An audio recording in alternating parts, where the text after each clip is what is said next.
Give me one moment.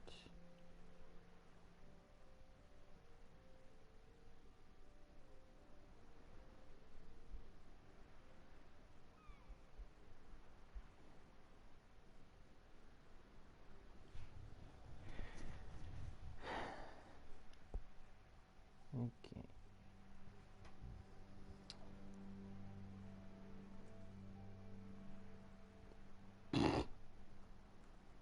Pulls out notebook and pen. Alright. Okay, okay, that second person's probably me just checking the chat.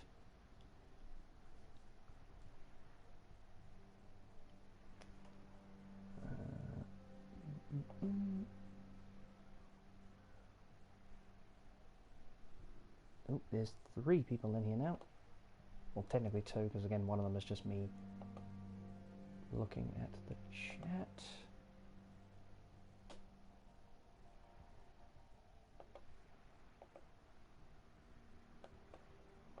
Wait, did I post that in the right place?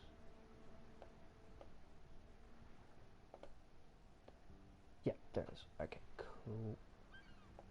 Cool.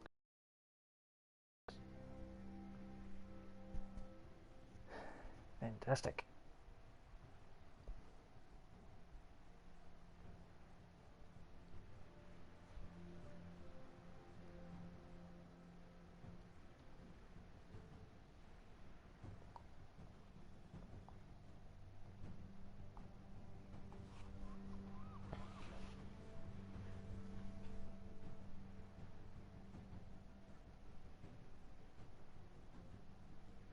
Ah, there we go. Sweet. Okay. Am I coming through okay?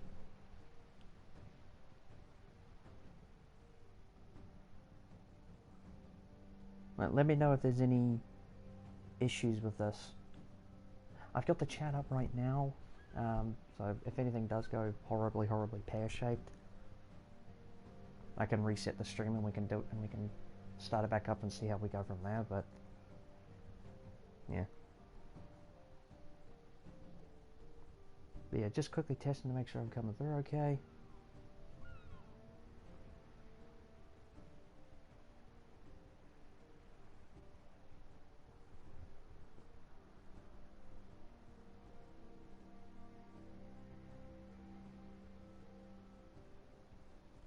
Possibly could be slightly louder. Okay, where's the sound? There it is. Yeah, let's lower the general volume a little bit.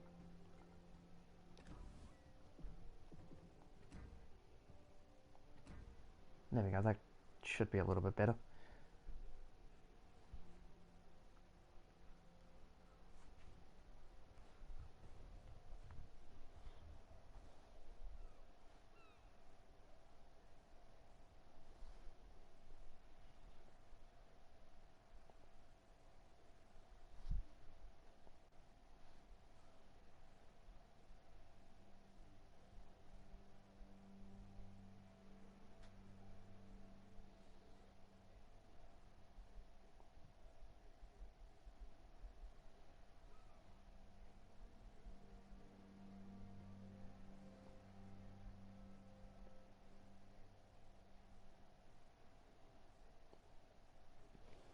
Ah, perfect. Okay.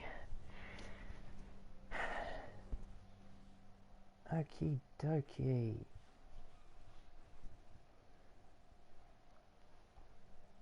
Just wait for a couple more people to come in. How many people do we have? Let's just quickly check. 3 people. Okay, cool.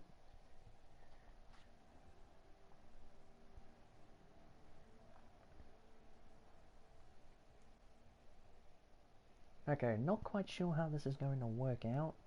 Because again, my Wi-Fi's been pretty miserable as of late. Last couple of days have really been the only days where I've actually been able to get decent connection. And I have to thank my brother for doing that. Because he actually reset the modem. And now everything needs to be working.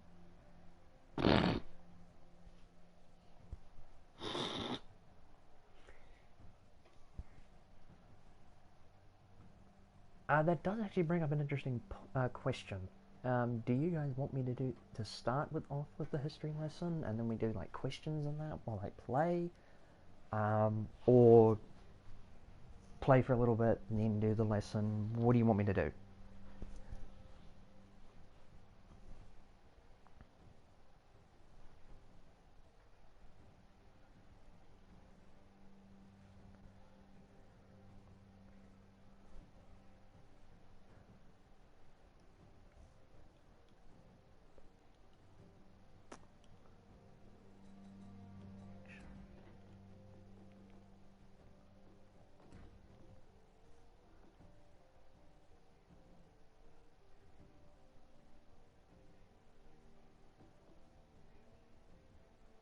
We got one saying play for a bit to see how the net holds up. The other one we got history. Oh, hey, Kiari! Hey, Kiari! I think this might be the first time you've actually jumped in on one of these. I think.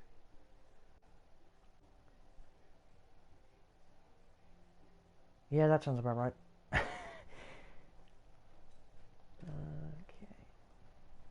Let's just...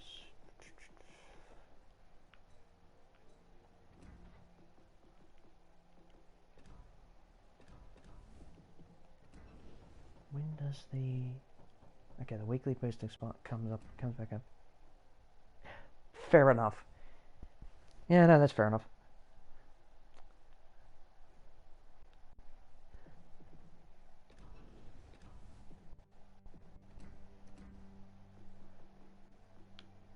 Yeah, I might just try doing the...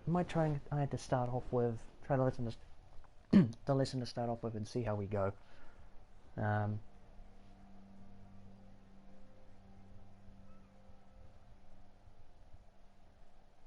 Alright.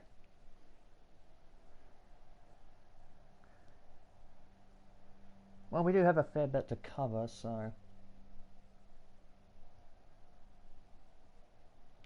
Yeah. Let's test it out, let's see how things go. Let's just do a few cooperative battles and see how things go. I mean, the fact that you guys can hear me pretty good is already a good sign.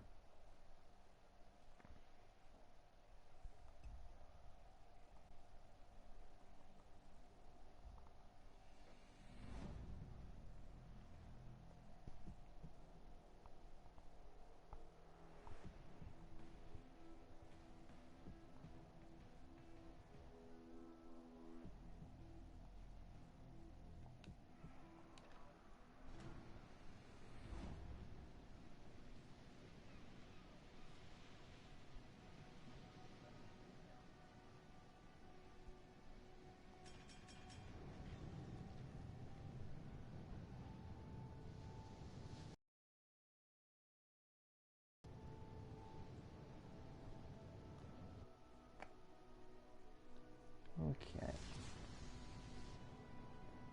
Action stations. You must find targets for glorious Russian battleship.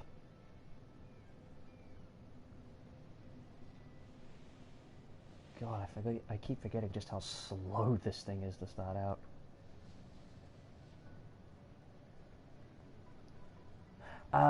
The one that I'm currently sailing, the Nikolai.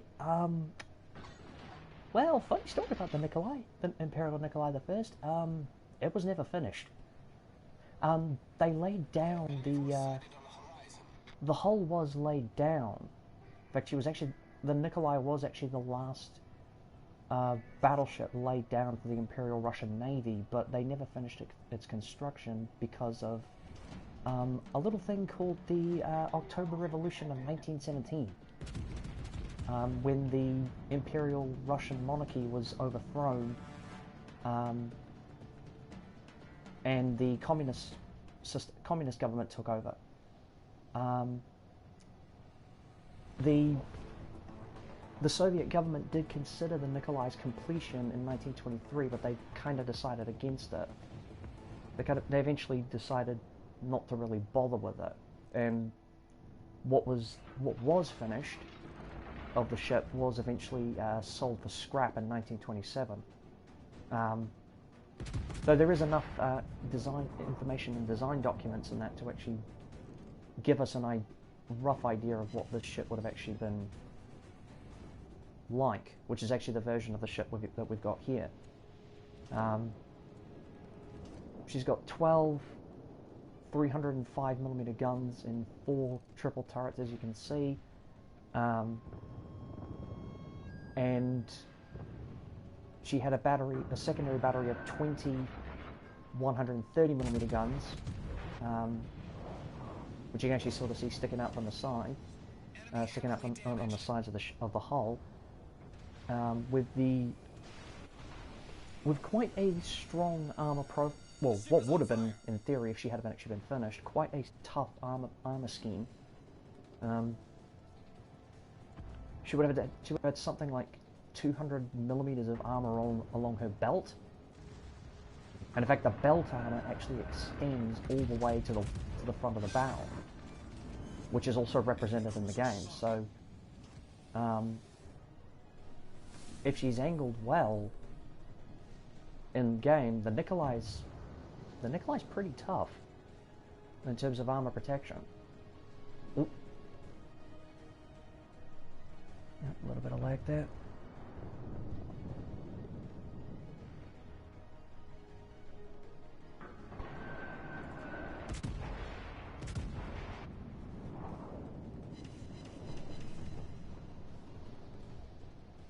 Alright, we got 6 people in. Oh, yep. There's a little bit of lag, but it's not too bad.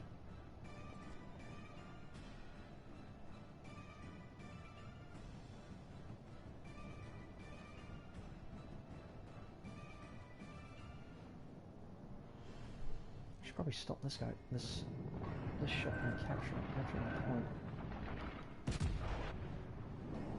Shots out.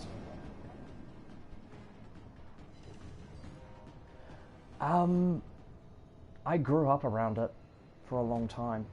My dad introduced me to a lot of like war movies and documentaries and things as a kid, and I used to read a lot. I don't read quite nearly as much as I used to. I don't need to get back into reading more, but I did read a lot of books on this kind of stuff. So very much influenced by my childhood.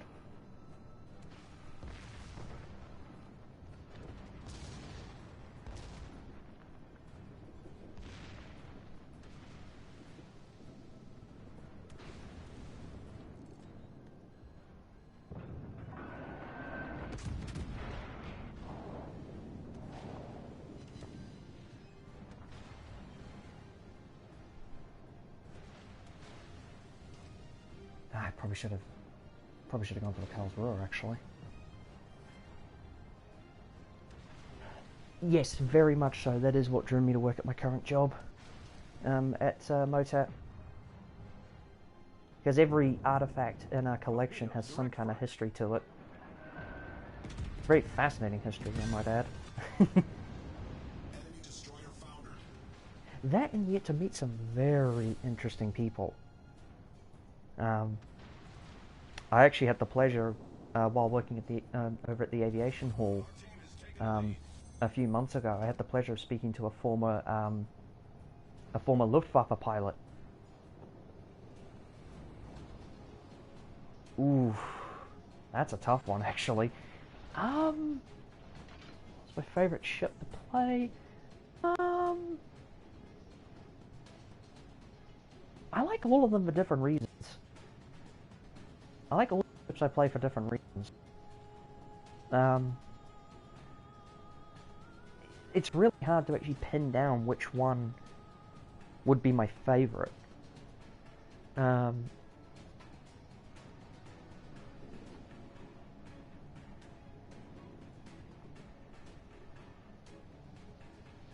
mean, the Bismarck, for one thing, is great because, I mean, it definitely...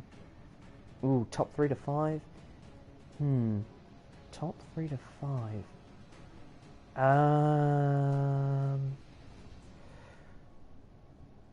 Well, this thing, the Nikolai, would definitely be probably number 3 at least. Maybe number 4 actually. Probably number 4. Um, the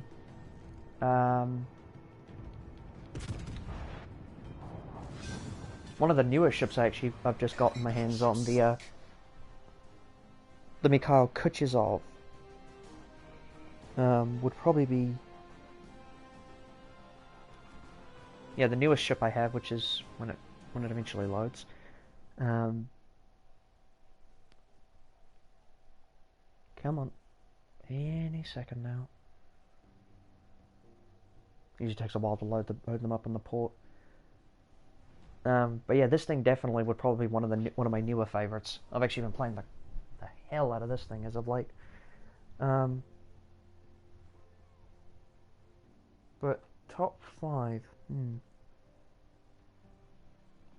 top 5. I have to say, out of the ones I have, probably the Jean Bart would be number 5. Oh, now what's a boat I pilot for a thrill ride? I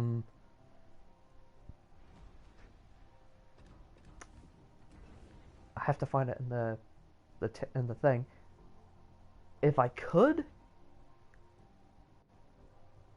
pilot one for a thrill ride, probably the USS Iowa, or her sister ship, the Missouri, the USS Missouri. Which, if you've ever seen that really, really horrible movie, horrible battleship movie, the final scene, one of the final scenes in the movie Battleship, actually they use the Missouri in one of the final scenes. Although the Missouri will never run again. It'll never run again. It's been sitting at anchor it's been sitting at anchor in Hawaii for like since the early 90s. Because it's actually the Missouri's preserved as a museum ship at the moment. When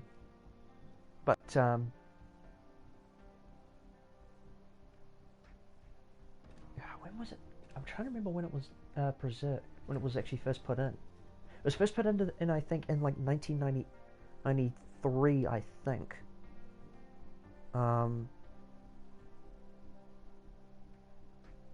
She's not now, but she was prior to lockdowns and all that. The Missouri was actually open to the public as a museum ship, and her 2 front-mounted 16-inch gun turrets were keeping watch over the Arizona Memorial. So if you ever go to the Arizona Memorial, you can actually see the Missouri not too far docked, not too far away from it. I mean, these things were huge.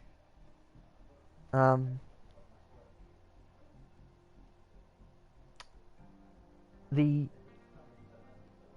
Iowas were actually the largest battleships built by the U.S. Navy. Not the largest warships, I don't think. I think that was the Midway class aircraft carrier that was built during World War II. Though the largest battleship ever constructed by anybody was the Japanese Yamato, the Yamato class battleship. That was the biggest battleship ever built by anybody. Displacing a massive, wait until you hear this one, 69,000 tons. You just try to wrap your head around if you can.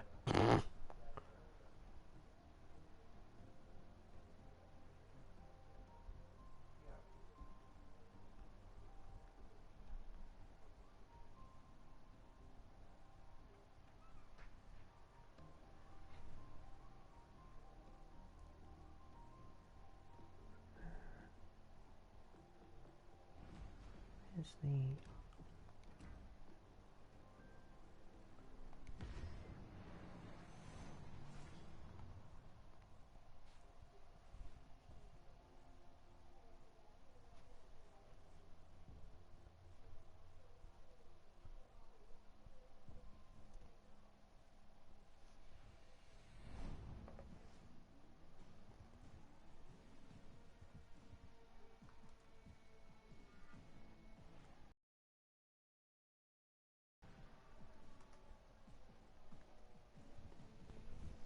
Let's see how well this will work in a standard battle.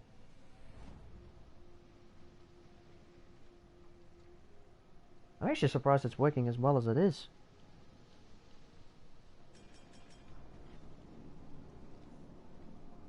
I mean, yeah, there's a little bit of lag occasionally, but...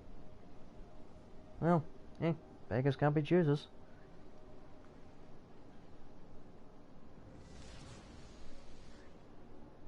Battle starts.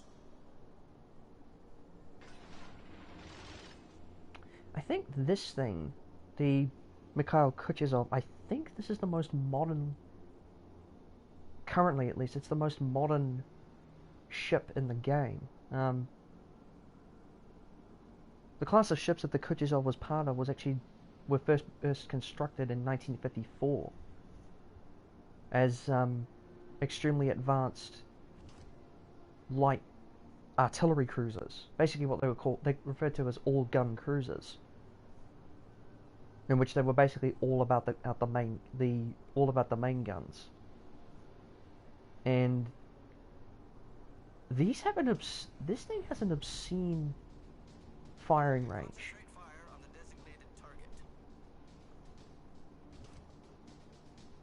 Oh. Hello, something's detected me. And now something hasn't detected me.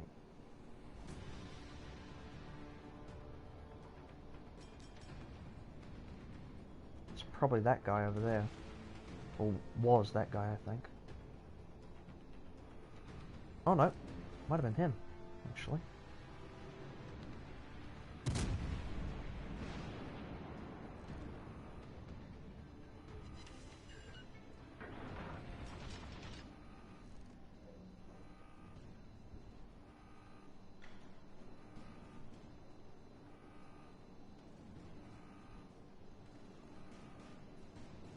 Alright, let's bring it back up.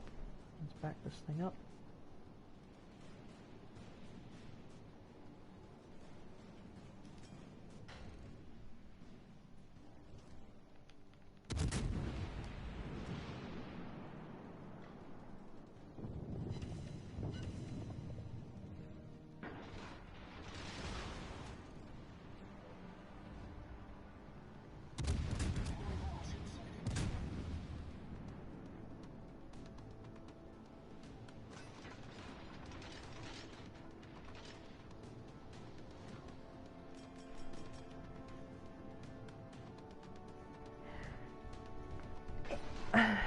How did I enjoy the April Fool's gameplay thing?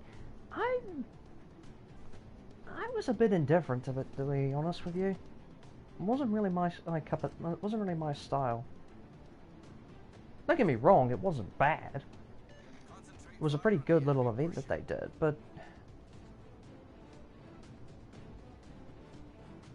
and I suppose given the fact, you know, hey, it's their first time doing it, that we're going to have some problems with it, but the whole idea of, you know, basically spawning right next to somebody who could basically shoot and kill you right from the start was kind of annoying. Or just one to the point you're basically sitting right next to two people that could kill you, always, which was a real nuisance. Again, though, it wasn't terrible. But I feel like they could have implemented the system a lot better.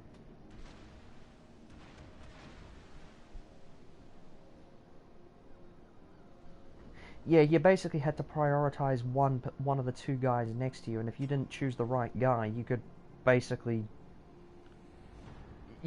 ended your run of it right then and there.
just inside the detection range. Oh well. Smoke screen set.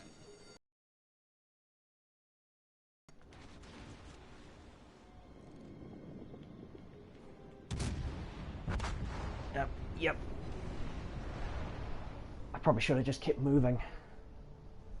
Because I was just inside the effective detection range that even inside the smoke screen he could still see me when I was firing. I probably should have just kept moving.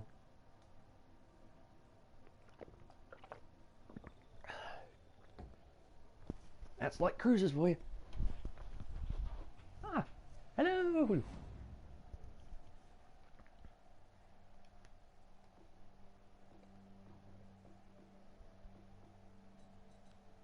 Yeah, that last game was a bit of a that Hipper choosing to stay and fight that Hipper was probably not the smartest move.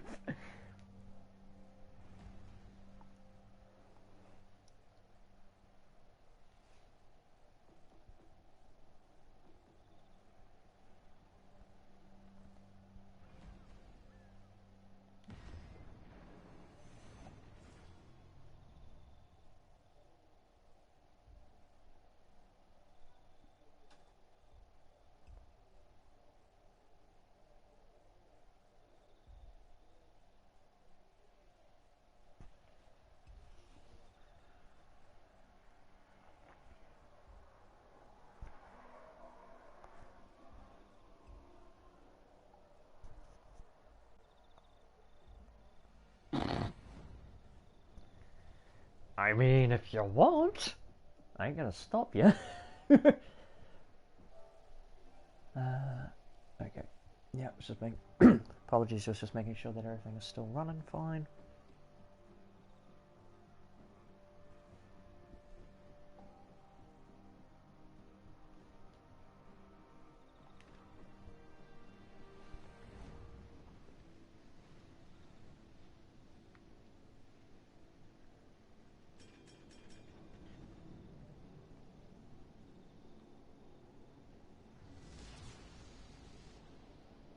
General quarters.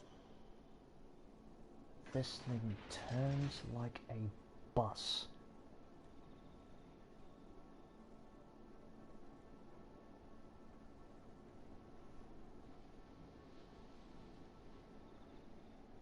This cruiser I'm actually sailing in the Be Johnny isn't that much different from the Kuchezov and the non-premium tier 7 Russian cruiser, the Chapayev. In that they're pretty quick in a straight line, but they don't turn particularly well. Proceed to the base. And their 6-inch guns are Proceed to the base. quite rapid-firing little things. Not quite as fast as the British light cruisers, because the British light cruisers have the same caliber guns, but they fire a hell of a lot faster. I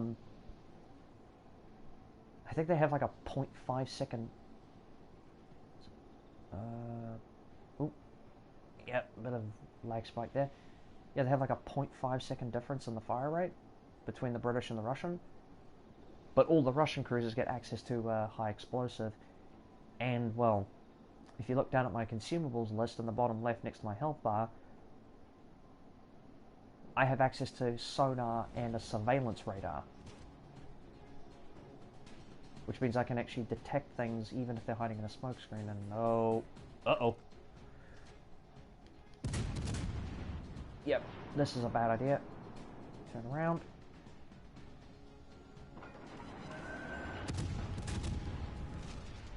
Ah, yeah, that hurt.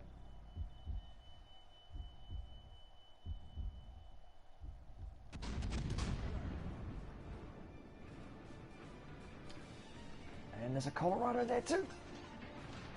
Good. Okay.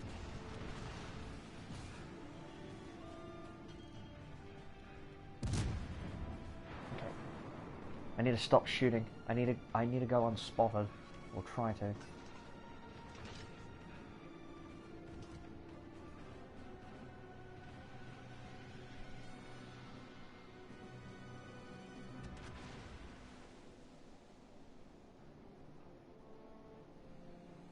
Okay. Oh.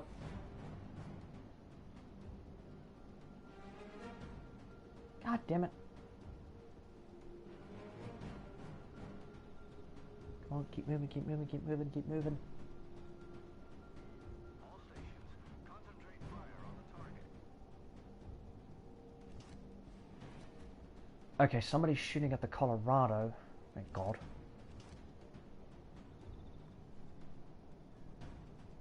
Okay, hang on. Okay, there we go. Now I'm out of their detection range. Good.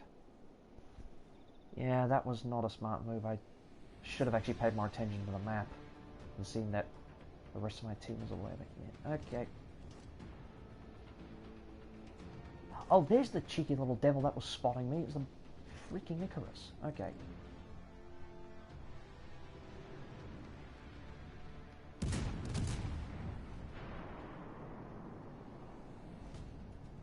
Oh, I was undetected for a moment there. I should have actually not tried to shoot at him.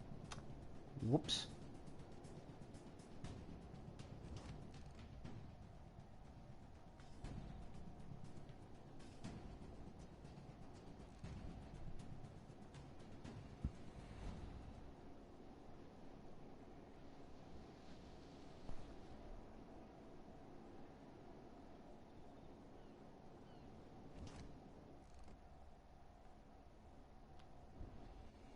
Yep, a little bit of lag there.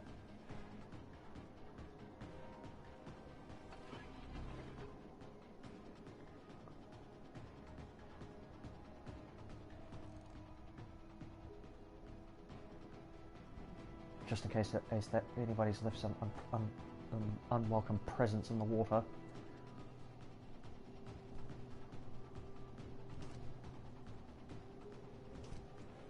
All stations, requesting fire on designated target.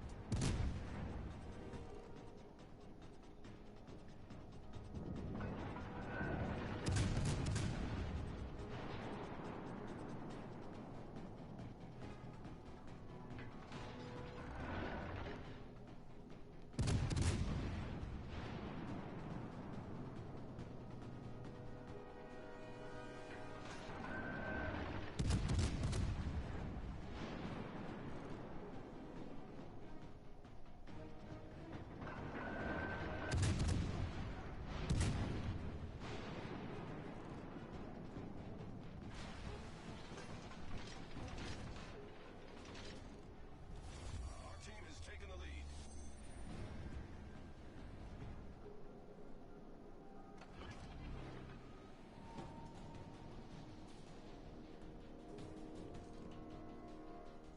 All stations, concentrate fire on the target. Oh, I think they just killed the Icarus. Well, I just wasted my radar. Whoops. Ah, well.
Nope. Don't know why the camera did that.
This guy really should be paying more attention to me, because otherwise I'm just gonna blow him out of the water. But no, he's just gonna... Okay. Oh, yeah, Ow, that hurt.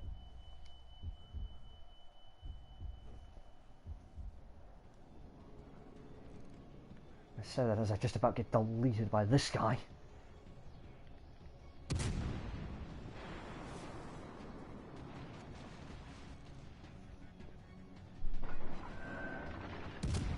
That's alright.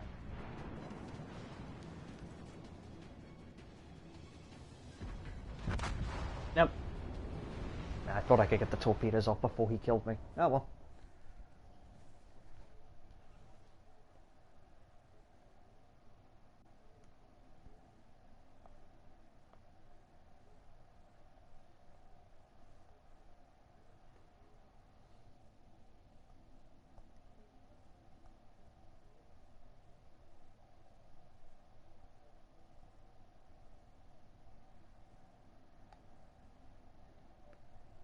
Oh, damn it.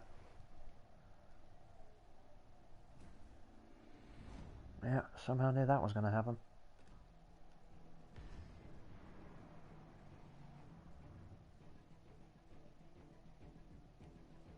Mm. Come on.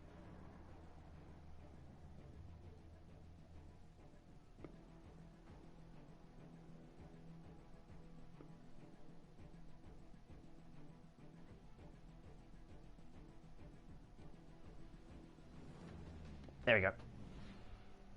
Alright, we're going to go quickly check something. I will be right back.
Okay.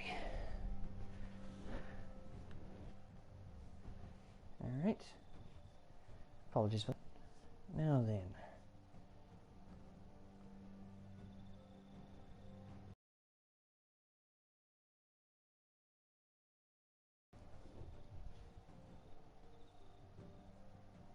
Oh boy.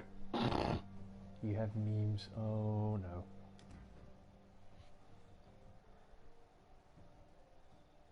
Alright. Am I still coming through alright, by the way? Just wanted to quickly check that.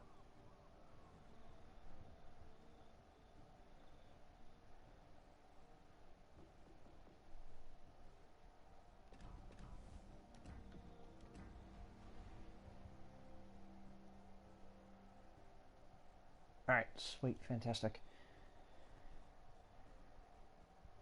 Fantastic.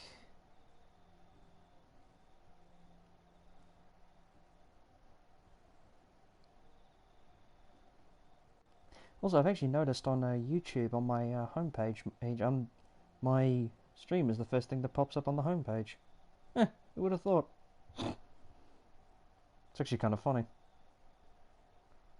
I guess when you hit a certain number of subscribers on your channel, they showcase your stuff on there after a while.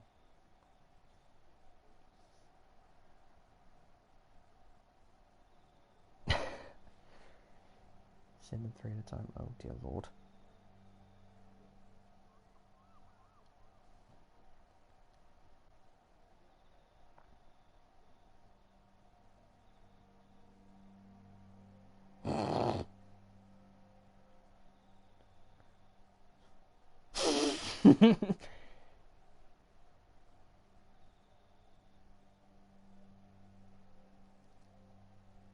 When you've been sunk 78 years ago, but you have a Sabaton song and you're an Amic.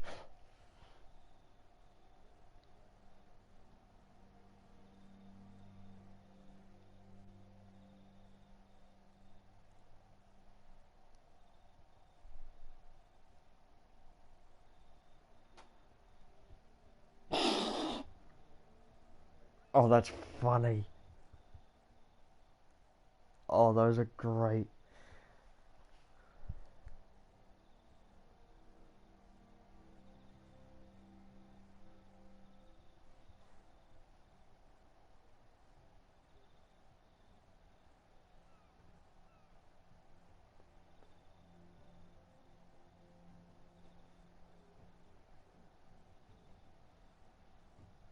Oh, that is that is great.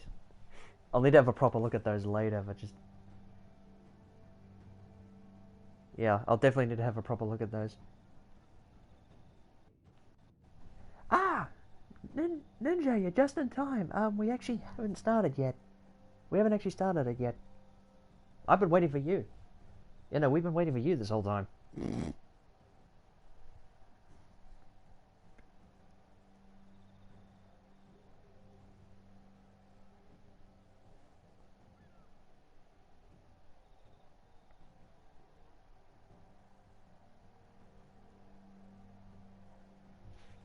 Yeah, basically. Um, Mermaid said that you were going to be coming in and when you finish supper and that. So you know, I was thinking, well, might as well wait because I know you said you wanted to listen in on this as well. So yeah. All right. Okay, let's see. We've got about 4 people watching this at the moment.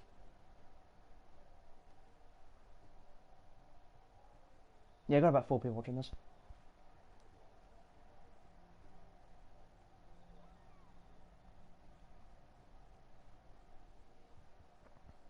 Or is it 4 or 5? I'm actually not sure. Let me just double check. Okay, that's fine. Da, da, da, da, da. Yeah, it's about 4 people watching. Okay. Alright. Just see if anyone else is going to be joining us.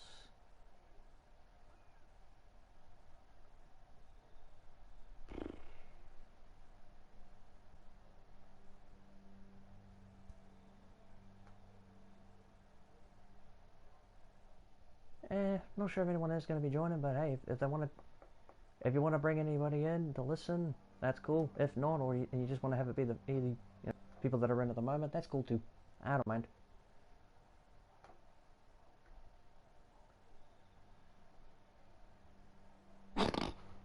Fetch over his shirt, the Admiral said to... See, ship's coming right for us. Well, in that case... Oh, I've heard that... Oh, that's an oldie. That's an oldie, but that's a goldie. Oh, that is an old joke, but that is a gold... That is a good one.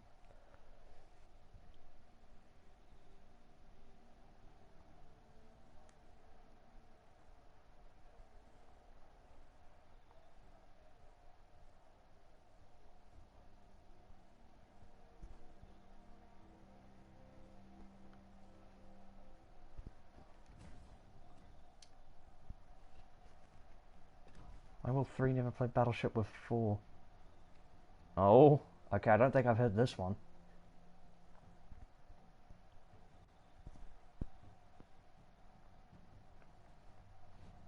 I don't think I've ever heard this joke before. Goes Quattro Sink 6. Oh, that's a good one. That is good.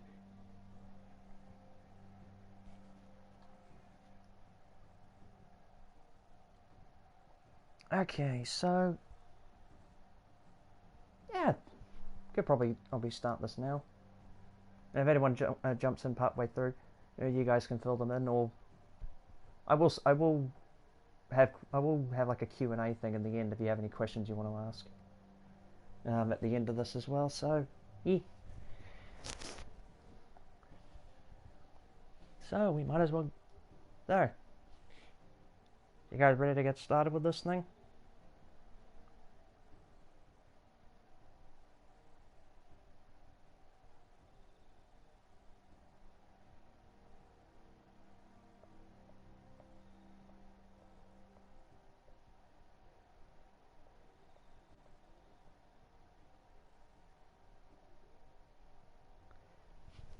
Okay.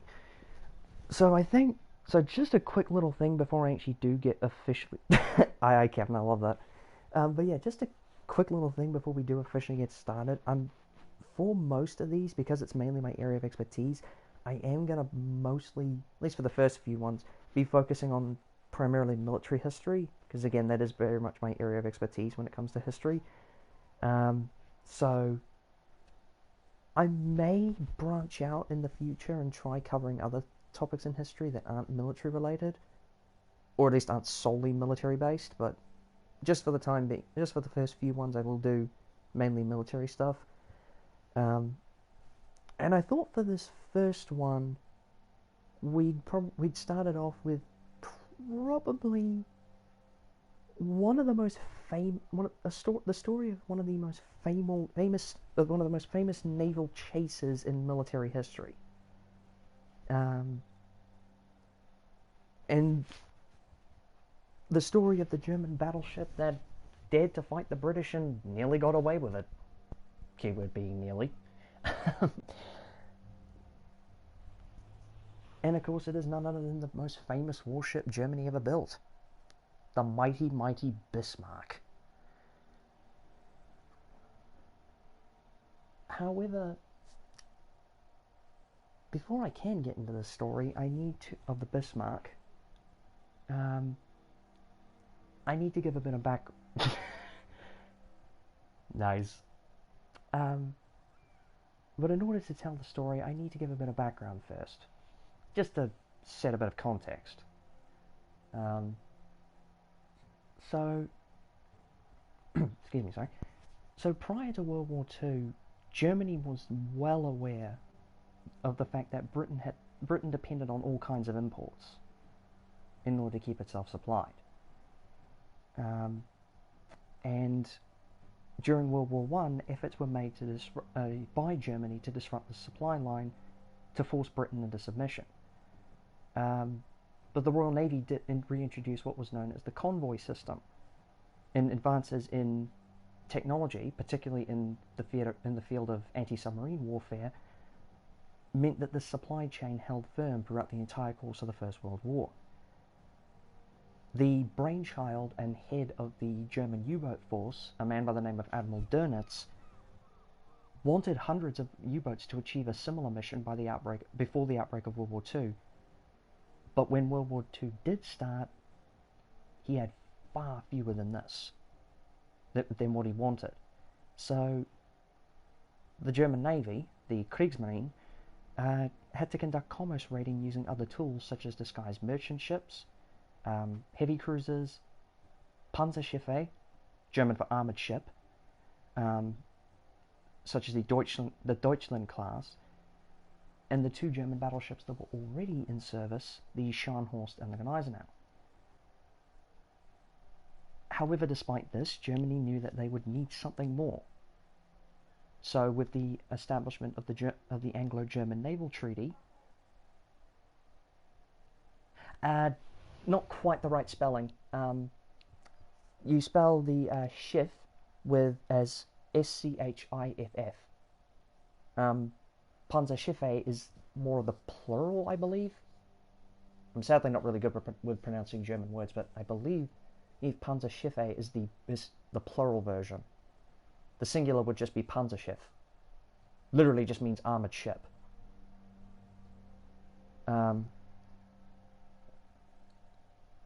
So, after the establishment of the Anglo-German Naval Treaty, which removed a lot of the restrictions imposed by the Treaty of Versailles, Germany began construction of a new breed of battleships, which at the time the world had never seen before. Something which could potentially have tipped the balance of power in Germany's favour. This, of course, was the Bismarck class, of which two ships were built. Bismarck itself was laid down in 1936 at the Blumenvoss shipyards in Hamburg. Was launched in 1939 and officially commissioned in the German Navy in 1940. Bismarck obviously being named after the Iron Chancellor, Otto von Bismarck, who was the first Chancellor of Germany. Both the Bismarck and the Tirpitz, Bismarck's sister ship, well, I'm not exaggerating when I say they were the biggest ships built by a European nation, at least at that time.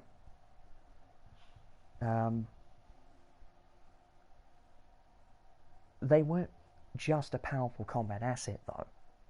That's something I do need to mention. They weren't just a powerful combat asset. They were also a symbol of Germany's might, both in terms of their military and economics. It was a symbol of their economic might. And also it was built in complete violation of all the other previous naval treaties that have been established, such as the Washington and London naval treaties, which restricted the size and tonnage of future warships, and even the Anglo-German Naval Treaty. Because under the terms of the Anglo-German Naval Treaty, the Germans were only allowed to build a fleet 35% the size of the Royal Navy. So, at most, the ships that they were constructing couldn't exceed 35,000 tons displacement. The Bismarck came out to a colossal 50,000 tons of displacement when fully loaded. Not only that, but it was equipped with some of the most powerful weapons and technology, and the most advanced technology that was available to Germany at the time. In terms of her armament, she had quite an impressive array of weapons. Her main battery consisted of 8 380mm or 15-inch rifled guns, mounted in 4 double turrets, with a super-firing pair forward and a super-firing pair aft.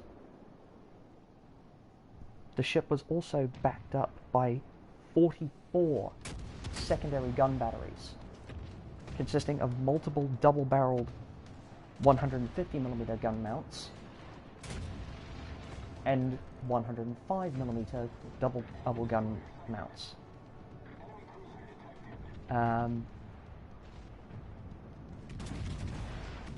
So, and this is just the main and secondary battery. I haven't even gone into the anti-aircraft armament either, which also consisted of a multitude of 20mm, 37mm, and 37mm guns, and the 105mm guns that make up the secondary armament also actually contributed to the ship's anti-aircraft armament, because the 105mm guns were what they refer to as dual-purpose armaments.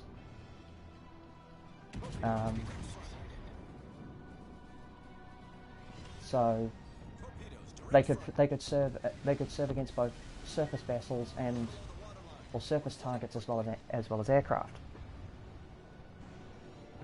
Now the Tirpitz was armed with a similar weapons loadout.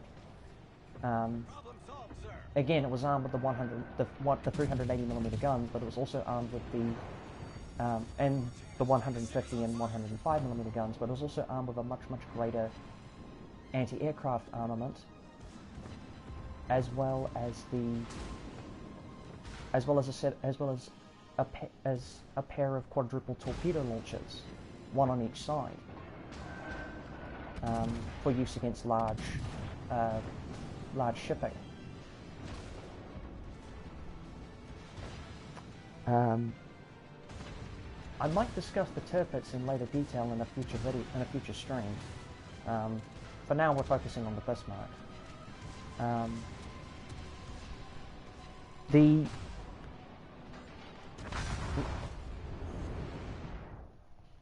Oh yeah, no, the Bismarck and the Tirpitz had quite an impressive armament.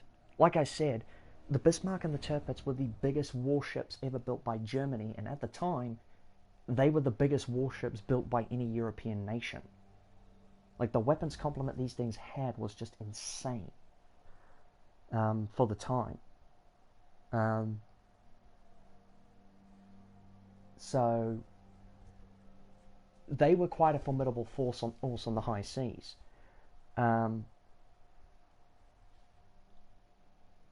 However, the interesting thing was that the Bismarck was not actually designed. I mean, it was designed to basically be the most powerful ship afloat at the time, but its intended objective was not to actually go toe-to-toe with British battleships. Its job instead was to tie them down and delay them to allow other naval assets to conduct commerce raiding, basically destroying merchant shipping, things like that. Supply convoys. Now, after completing her sea trials, the Bismarck set sail in May of 1941. After the Bismarck completed her sea trials, well, his actually. The Germans never called the Bismarck a she; they call it a he. But after the Bismarck completed his sea trials, it set sail for Operation Rheinenbogen, which was its first and last operational sortie, in company with the Admiral Hipper-class heavy cruiser, the Prinz Eugen.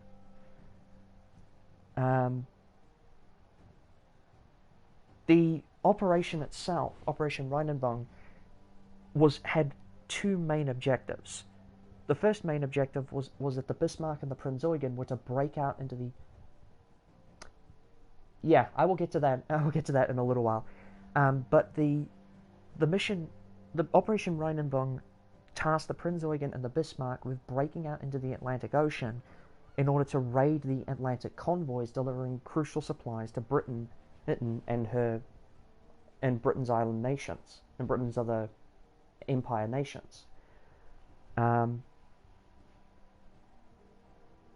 was the first part of it. The second part was obviously, the merchant raiding itself.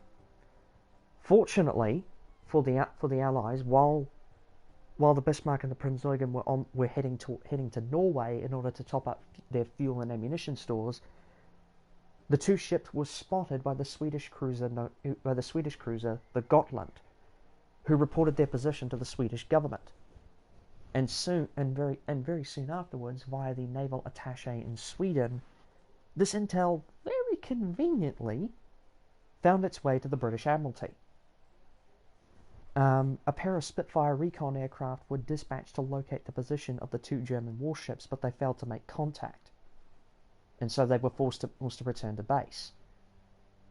Admiral Leuchens, who was in command under the Bismarck flotilla, was convinced that the Bismarck and the Prinz Eugen had gone undetected, as German aerial reconnaissance had indicated to them that the Royal Navy's home fleet was still at anchor at their main base in Scapa Flow. Unfortunately, while the Bismarck was in Norway taking on supplies and the Prinz Eugen was taking on fuel and both ships were painted in the Atlantic camouflage scheme, one Royal Air Force Spitfire, piloted by Flying Officer Michael Suckling, was able to locate the 2 ships and take good quality photos of them from an altitude of 20,000 feet. Admiral Tovey of the British Royal Navy ordered the battlecruiser HMS Hood and the battleship HMS Prince of Wales to reinforce the cruisers that were already patrolling the Denmark Strait, which was the likely point that the 2 German warships would possibly break out into the Atlantic. The rest of the home fleet, however, was placed on high alert at Scapa Flow, and the RAF, the Royal Air Force, scrambled a force of 18 bombers to attack the Bismarck while it was still at anchor in Norway.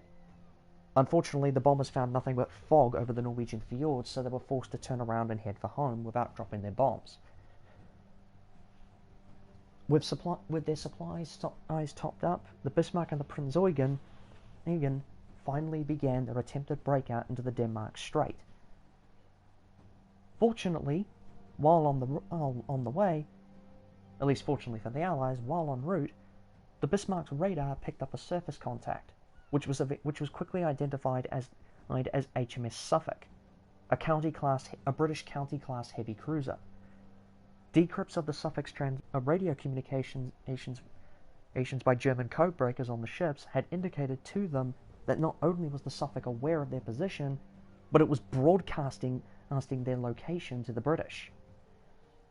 Admiral Leuchens did give the captain of the Prinz Eugen permission to engage the Suffolk. However, due to the prevailing weather conditions of the time, the captain wasn't actually able to clearly identify the target, and so he held his fire. This gave Suffolk the opportunity to break away from the 2 ships and retreat to a safe distance and begin to shadow the 2 of them with her radar. Suffolk was then eventually joined by her sister ship, HMS Norfolk, another county-class heavy cruiser. Unfortunately for the Allies, at least for the 2 cruisers, they got a little bit too close. While shadowing the 2 ships, the Bismarck and the Prinz Eugen, Suffolk and Norfolk managed to get close enough to the Bismarck to actually enter effective gun range, and Leuchens ordered the Bismarck to open fire. A few shots were fired from the Bismarck's 15-inch guns at HMS Norfolk, which narrowly missed. This caused Norfolk to panic, drop a smokescreen, and retreat into a nearby fog bank. This, however, is actually where one of the first crucial puzzle pieces falls into place. Because once the 2 ships resumed shadowing, and once the 2 British cruisers resumed shadowing the Bismarck and the Prinz Eugen, the radar actually showed them that the Prinz Eugen was eating the flotilla rather than the Bismarck. The reason for this was because the concussion from firing the Bismarck's 15-inch guns actually disabled its own radar. And so Leuchens ordered the Prinz Eugen to take a station ahead of the Bismarck in order for the Bismarck to use the Prinz Eugen's radar as a radar. So bear the position of the Prinz Eugen in mind, because that's going to be important shortly. So all throughout the night, now bear in mind, this was taking place between 1922 to 23. Not 1920. Sorry, this is taking place between the 21st and the 22nd, the 22nd and the 23rd of May. Yep. The concussion, the shockwave from the guns firing knocked out the Bismarck's own radar. That was something that they did take into consideration during the ship's sea trials, but they figured it wouldn't be as big of a problem. For obvious reasons, though, this was a problem, because now, in order to actually find any targets, they'd have to rely on either on optical aiming. So basically, they'd have to rely on their eyeballs, or they had to use the Prinz Eugen's radar, which was still undamaged, which is exactly what they did. That's why the Prinz Eugen was ordered to take station ahead of the Bismarck. So between May 22nd, 23rd of 1941, the two British cruisers, Suffolk and Norfolk, continued to shadow the two German warships. And on the 24th of May, 1941, the first real shots of battle will be fired. At 0540, so 5:40 a.m., German lookouts spotted a pair of masts on the horizon. These masts were from the two British warships, HMS Hood and the Prince of Wales. Upon confirming the sighting, the Bismarck and the Prinz Eugen went to action stations. The Hood and the Prince of Wales also went to action stations, and Admiral Holland, who was in command of HMS Hood, sent a ciphered message to the rest of the Royal Navy's home fleet, which consisted simply of the message: "From Hood, enemy in sight, am engaging." It should be noted that this was the last transmission received by the Hood.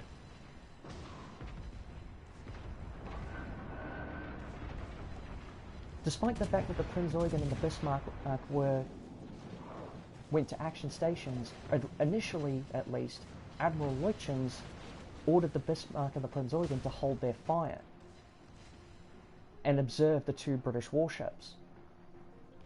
And so the first shots to be fired by either side were fired by the British, with HMS Hood opening fire on the Bismarck, or on the Prinz Eugen rather, mistaking the Prinz Eugen for the Bismarck. The Prince of Wales, however, which was a King George V class battleship, was working with much more modern optics, and so we'll get to that in a moment. But the Prince of Wales, which was working with much more advanced optics, realized that the Hood was actually targeting the wrong ship. Captain Leach did try to communicate this to the Hood, but it was too late. The Hood had already opened fire on the Prinz Eugen. And so despite being ordered by Admiral Holland to target the lead ship, which was the Prinz Eugen, Captain Leach disobeyed the orders and turned his guns on the Bismarck, the rear ship.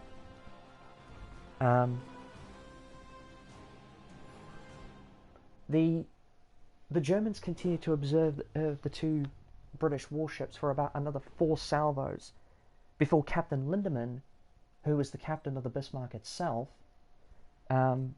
basically defied Admiral Leuchten's orders to observe the two ships, and sent a message to his first gunnery officer, stating, "I will not allow them to shoot my ship out from under my ass. Open fire."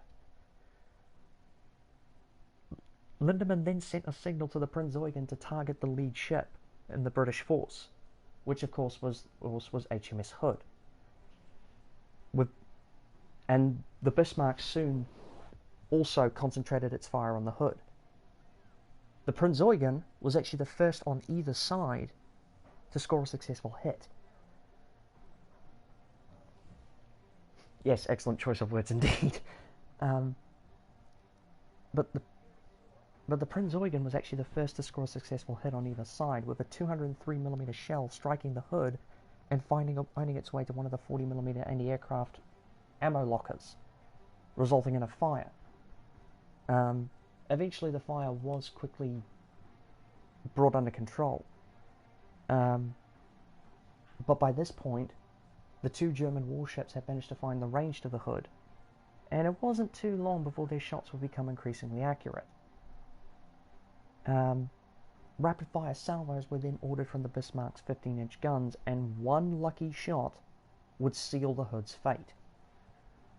This shot actually managed to penetrate through the upper deck just behind the main mast, finding its way to the forward ammunition magazine for one of the 15-inch gun turrets, whereupon it proceeded to detonate over 100 tons of cordite propellant.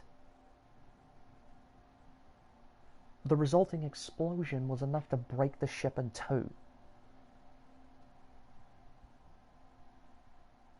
HMS Hood, which was considered to be the pride of the Royal Navy, the ship that was meant to symbolize the might of the British Empire on the high seas, was destroyed in combat after barely 8 minutes, with the loss of all but 3 of its crew.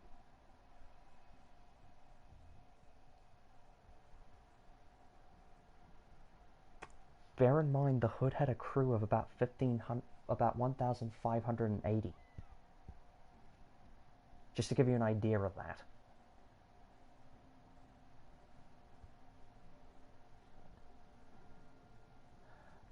Sadly, I do not know the names of the 3 crew members who survived on the Hood. I sadly don't know their names. There was one piece of information I kind of struggled to find. There's probably a documentary somewhere that I've missed about it, but yeah, aboard the Hood, only 3 crew members survived the destruction of the ship.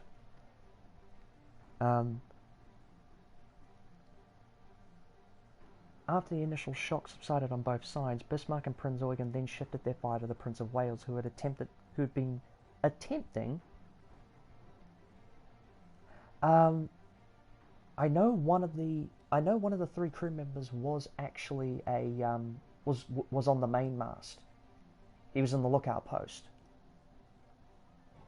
That's the only one that I know that actually did survive, out of the 3 that did survive.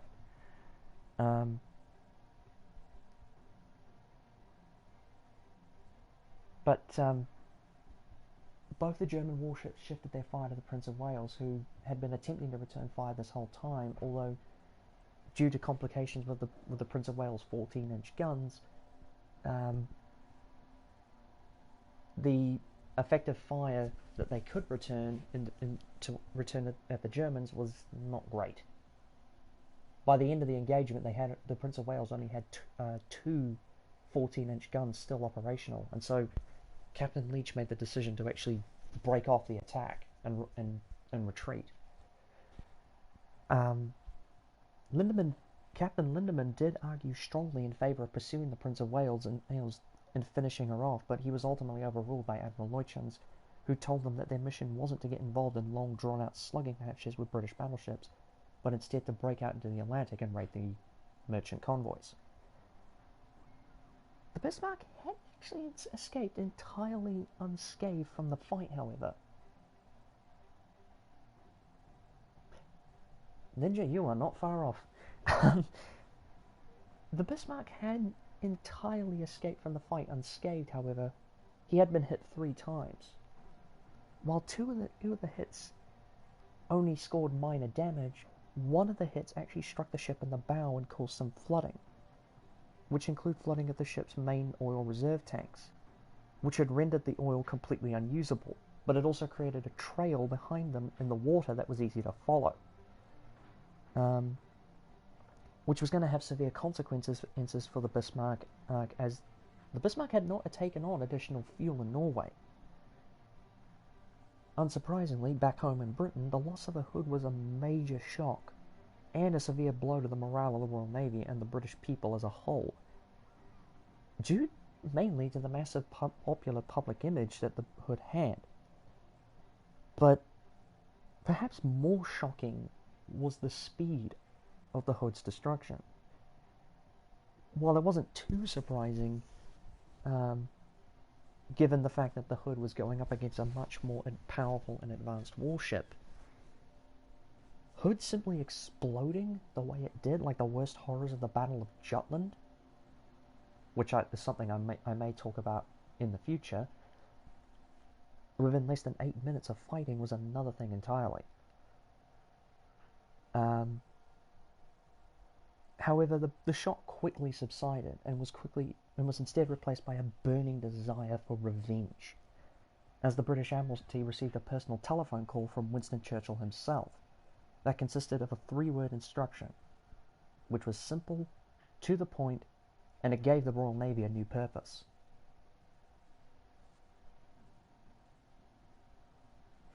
Thank you, Mermaid Wolf. I can never find those names. Yeah, Signalman Ted Briggs, able seaman Robert Tilburn, and midshipman William John Dundas were the 3 survivors, yeah. But the message from Winston Churchill was broadcast across all the British channels. Sink the Bismarck. The Royal Navy ordered all warships in the area to join the pursuit of the Bismarck. In total, wait to hear this, in total, 6 battleships and battle cruisers, 2 aircraft carriers, 13 cruisers, and 21 destroyers joined the hunt for the Bismarck. Unfortunately, most of the available forces were still hundreds of miles away. Some cruisers were ordered to patrol the Denmark Strait in the event that the Bismarck and the Prinz Eugen performed a U-turn. The rest were vectored in from all points of the compass, which meant that it was going to be a long and lonely chase for HMS Norfolk and Suffolk and the Prince of Wales, who had joined the 2 cruisers, who had managed to actually restore some of her 14-inch guns. Leuchens ordered the Prinz Eugen to attempt to detach in order to continue the commerce raiding, but successful monitoring from British radar made this move impossible. So the Bismarck was forced to turn around to engage the shadowing warships. Despite several salvos being fired by both Bismarck and Prince of Wales, with most of them missing, the resulting engagement did do its job, because it caused enough of a diversion that the Prinz Eugen was able to break away. Realizing that the Bismarck would be unable to shake the British warships pursuing it, Leuchens ultimately made the decision to abort the Atlantic raid and return with the Bismarck to the French port of Saint-Nazaire. A moment. Okie dokie. Sorry about that. Someone was calling me. Okay. There we are. Where was I? Oh yeah. Okay. So, Leuchens ultimately made the decision to abort the Atlantic raid and return with the Bismarck to the French port of Saint-Nazaire, which was in German-occupied France. Despite the damage that the Bismarck had sustained up to this point as a result of the flooding from the Prince of Wales, the ship was still able to maintain a maximum top speed of 28 knots, which was significantly faster than the British battleships could hope to match. Meaning that unless something could be done to reduce the Bismarck's speed even further, the pursuing British warships would eventually lose the chase. The carrier HMS Victorious was eventually given the job of slowing down and potentially sinking the Bismarck with an attack from Fairey Swordfish torpedo bombers. 9 were launched in the attack. But in a massive comedy of errors, the torpedo bombers nearly attacked the Suffolk, and a US Coast Guard ship that was also in the Atlantic for some reason.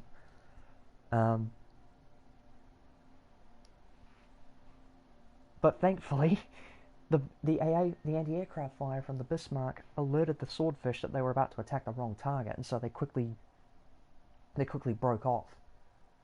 They did eventually attack the correct target, launching their torpedoes at the Bismarck.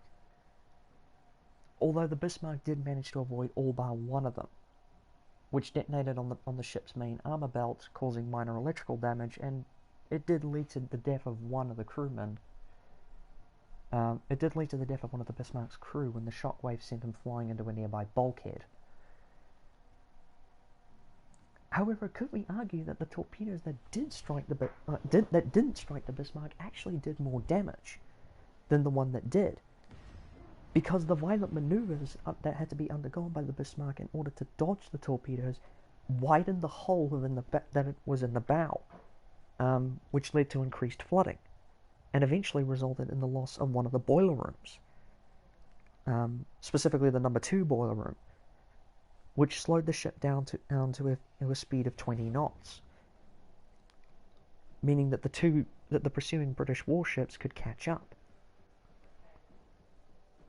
But it was about time for the Bismarck for Lady Luck to smile on the Bismarck for a change, because since the British warships were now passing within the operational area of German U-boats, they were forced to adopt zigzag maneuvers.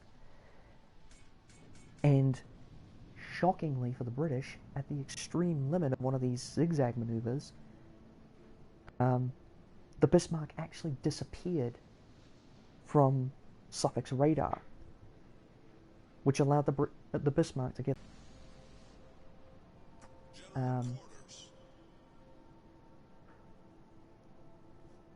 the Bismarck managed to disappear from the Suffolk's radar while the British warships were adopting zigzag maneuvers. Zigzag never fails because it did stop the British from getting destroyed by U-boats, but they did lose the Bismarck, because the Bismarck managed to temporarily disappear from their radar. The Royal Navy went into a full-on panic, sending warships in every direction in an attempt to relocate the Bismarck. Codebreakers, however, at Bletchley Park were able to intercept encrypted signals from the Bismarck, which let them plot a relative bearing upon the ship's location. Yet in another comedy of errors, the bearing was wrongly plotted aboard the bridge of the battleship King George V, which led Admiral Tovey to keep his fleet on the wrong course for several hours, which allowed the Bismarck to widen the gap significantly before the mistake was eventually discovered. Further decrypted signals indicated, however, that the Bismarck was heading for the French port of Brest.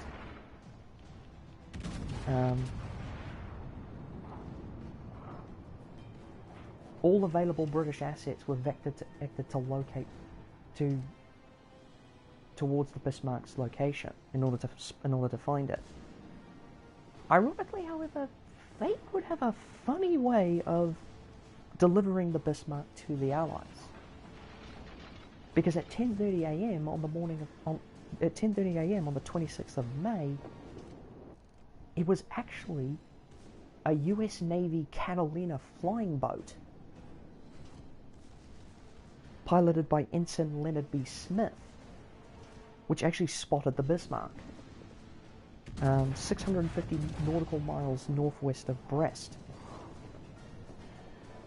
This did mean, however, that given the ship's current speed, it would have actually been close enough to reach the protection of the Luftwaffe and U-boats in less than a day. Most of the available British forces at the time were not close enough to stop it. Most of them, but not all. Force H, which was under the command of Admiral Somerville, was actually in a position to launch a carrier strike from HMS Ark Royal against the Bismarck.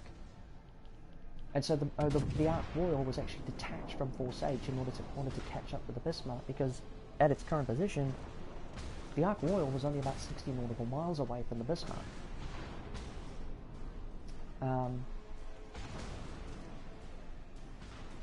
Admiral Somerville also ordered HMS Sheffield, one of the cruisers of Force H, to detach in order to shadow the Bismarck with its radar, but the pilots of the Swordfish on board the Ark Royal were not told about this.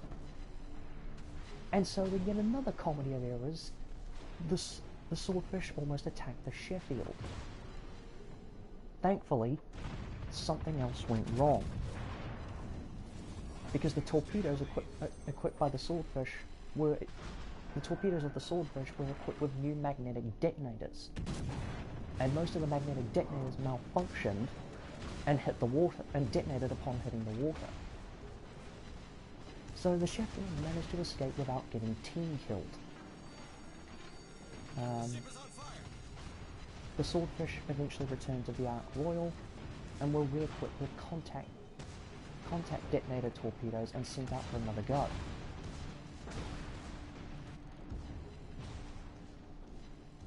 The Swordfish eventually launched their torpedoes at the Bismarck.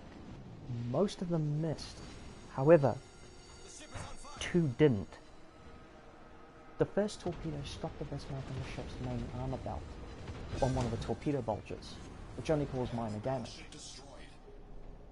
But the second torpedo was the one that sealed the Bismarck's fate, because that torpedo hit the ship in the stern and completely jammed her rudder,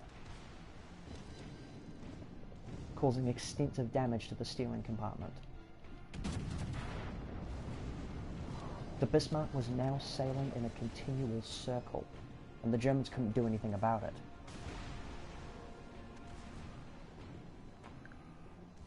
Admiral Leutchen sent a ciphered message to the German High Command which stated, "Ship unmaneuverable, will fight to the last shell." All throughout the night, and now, the British finally caught up to their quarry. All throughout the night of the 26th of May and into the morning of the 27th, dozens of destroyers fired torpedoes at the Bismarck, and also fired star shells, which kept the ship constantly illuminated.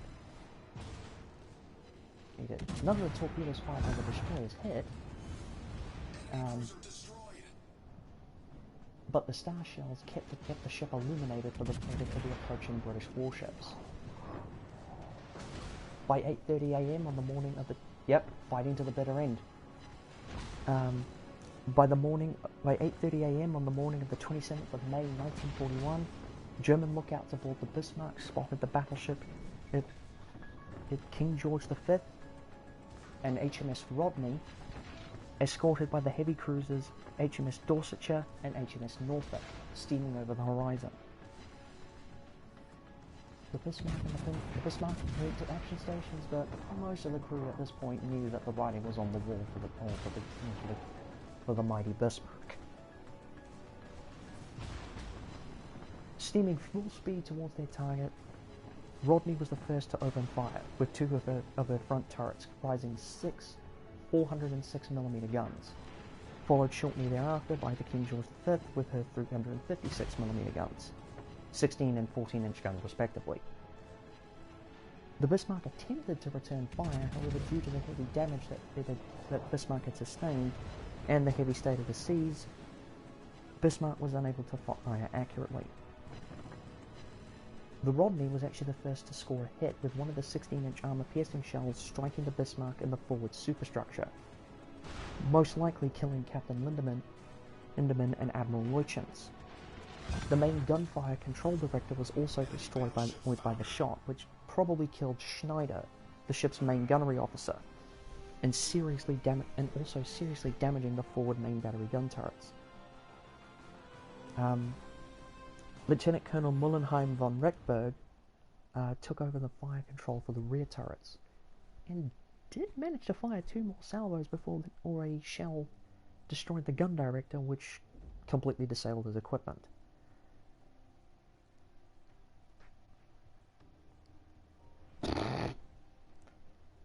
Yeah, they probably would. If they know anything about this, they probably would. Mullenheim von Reckberg then gave the order for the main guns to fire independently. But by 11:30 that morning, all 4 of the Bismarck's 15-inch gun turrets were completely out of action.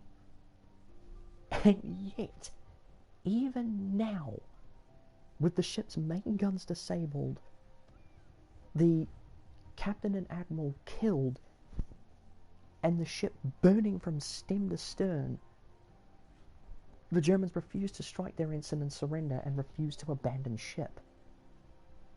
Upon seeing this act of bravery and utter defiance, Admiral Tovey closed in with his battleships to 3,000 yards. That's point-blank range, by the way, for a battleship engagement. For a battleship on battleship engagement, that's point blank range.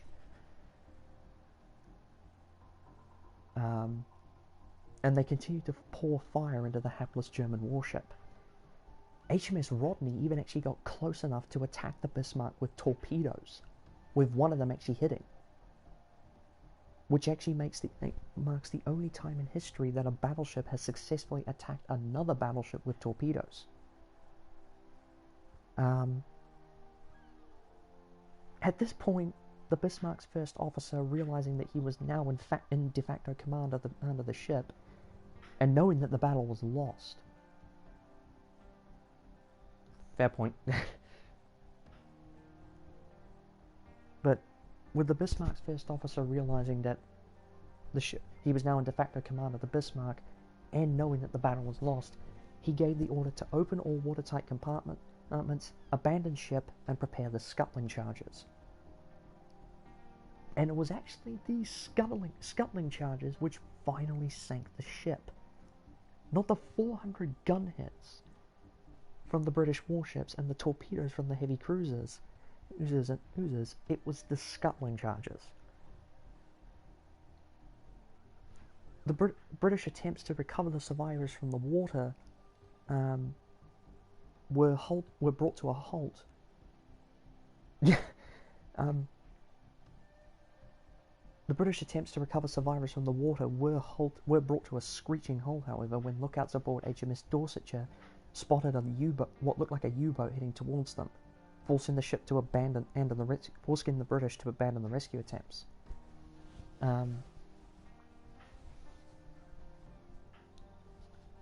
Now, the Bismarck had a crew by the end of its service life. The Bismarck had a crew of just under 2,000 men, 1,958 to be. Yep.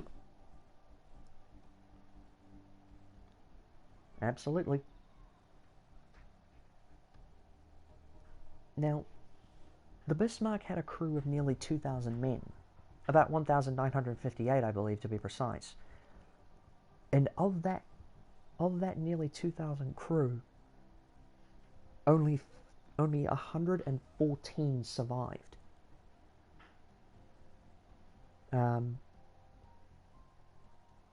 She was only in commission for 8 months.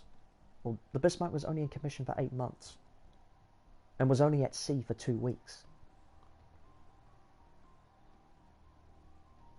But on the 27th of May, 1941, the mightiest German warship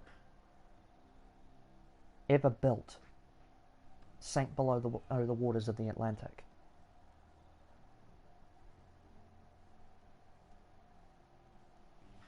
But that's not the only story I wish to tell.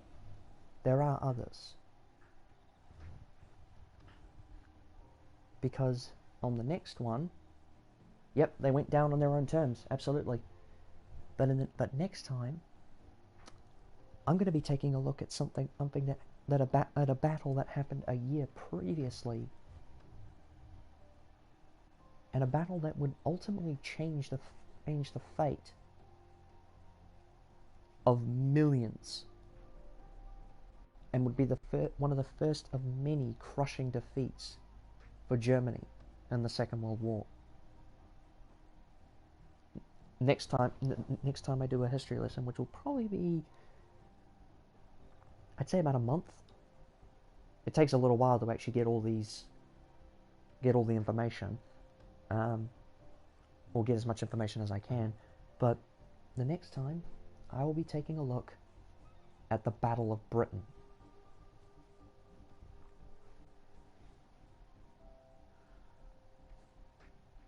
So, any questions?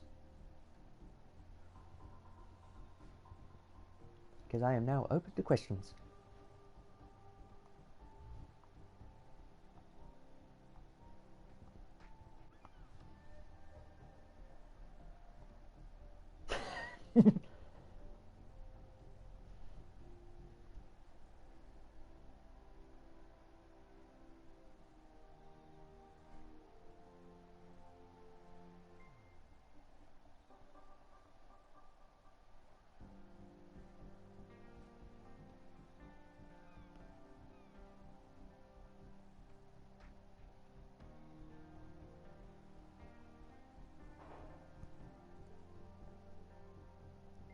Um,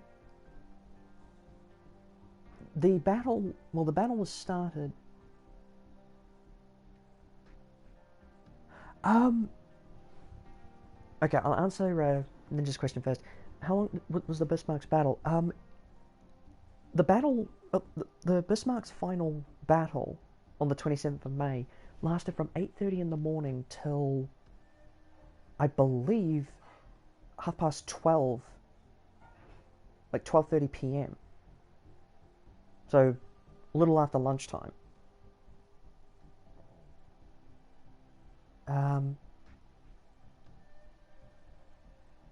And as far as the Bismarck as a tour spot slash diving spot,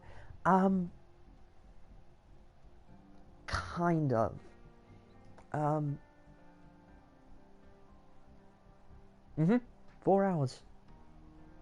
That's how long it took them to bring it down.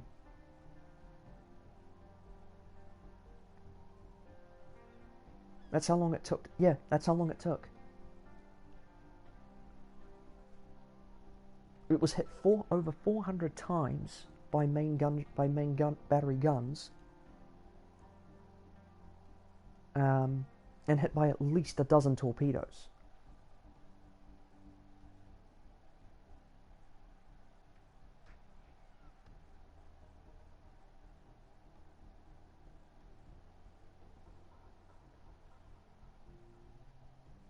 Yeah, we'll fight. Famous last words indeed. No kidding.